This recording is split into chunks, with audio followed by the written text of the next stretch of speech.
Wannan dai shine labarin da ya karaɗe shafukan sada zumunta, baya ga kuma zamowarsa abin tattaunawa ga Kanawa.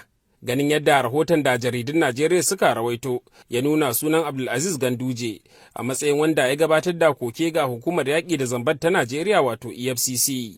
Yana mai zargin cewa dai akwai walankeluwa kan tasarifi da wasu filaye da ya ɗora zargin ga mai ɗakin gwamnan Kanan wato Farfesa Hafsat Abdullahi Ganduje, wadda kuma bayanan suka ce har ma ta ƙi amsa gayyatar hukumar ta EFCC.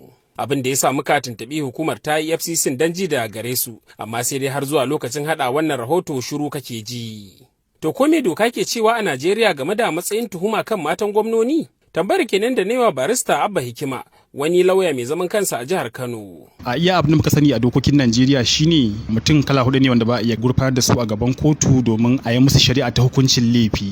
Wanda mutane su ne shugaban kasa da mataimaki da kuma gwamnoni da mataimakansu.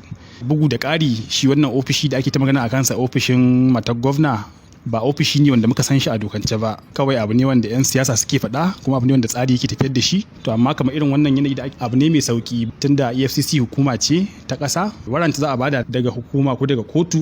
Idan an bada wannan warrant babu wanda zai hana wani ma'aikacin doka ya aiwatar da warrant. To duk da haka wannan lokaci ba a ji komai daga bangaren gwamnatin jihar Kano ba ko wani makusancinta, amma sai dai batun na ci gaba da ɗaukar hankulan jama'a.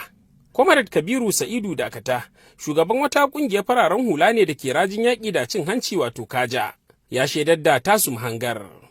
Mu muna kallon shi ne ta fuskar cewa yaƙi da cin hanci da rashawa a Najeriya yana ƙara samun ci gaba. Domin shi abin da wannan bawan Allah ya yi kamar wani juyin juya hali ne a abin da ya shafi yaƙi da cin hanci da rashawa. Domin ɗaya daga cikin matsalolin da wannan yaƙi ke fuskanta a Najeriya shine an addinantar da shi, an ƙabilantar da shi, an ‘yan uwantar da yaƙi da cin hanci da rashawa. To sai dai kuma da hantsin ranar Talata ne wasu jaridun Najeriya suka sake rawaito labarin da ke cewa shi ma tsohon gwamnan jihar Kano Sanata Rabi Kwankwaso ya kaucewa bayyana gaban hukumar EFCC bayan wata gayyata da suka yi masa da ke da nasaba da tarin wasu zarge-zargen ba daidai ba. Har ma rahoton ya ce kaucewa amsa gayyatar hukumar ka iya jaza yin arba da jami'anta.